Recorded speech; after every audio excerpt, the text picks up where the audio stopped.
Just getting back to your letter for a moment, the letter that Mr Yes. Cameron you call Yes. is a prop. I run a business here in Leeds. The last 5 years have been really hard work, but we've got a plan now and the economy's improving. What worries me is you're about to put Ed Balls back in as a Chancellor and he called that letter a joke. Now, let me tell you, running a business the last few years is anything but a joke. And if that's the way your party wants to treat the economy, how can we trust you?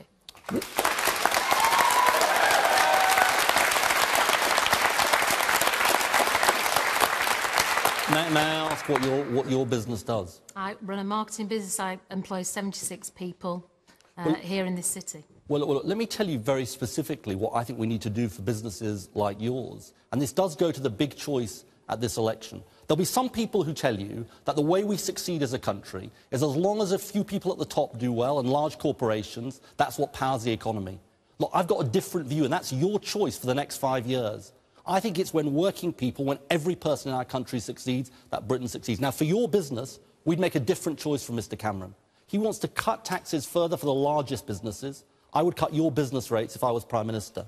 Now, that's important, I hope, for your business, but I think it tells a bigger story about how Britain succeeds. And as I say, I think it succeeds not just with a few successful corporations, but with millions of businesses and millions of working people. Does that satisfy you? No, it doesn't. That wasn't the question I asked you. I asked you why on earth I should trust a Chancellor who thinks a letter like that was a joke. If he worked in the corporate world, he would have been fired and he would not be allowed back to do that job. And you're telling me he can do it. Well, let me tell you.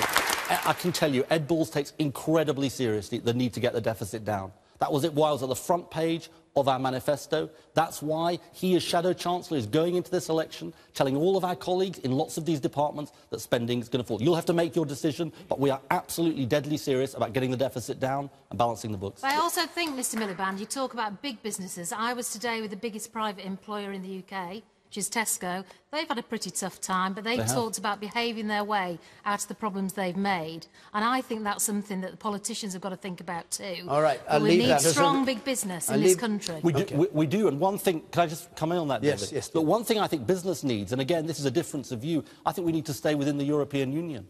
Because I think it would be a disaster for our businesses. I mean, give David Cameron credit, he believes in us staying in the EU, but I'm afraid he's being dragged by his party to exit from the EU. Now, again, I've got to say to this audience, I've got to say to this audience, I think that would be a real problem for our country. All right.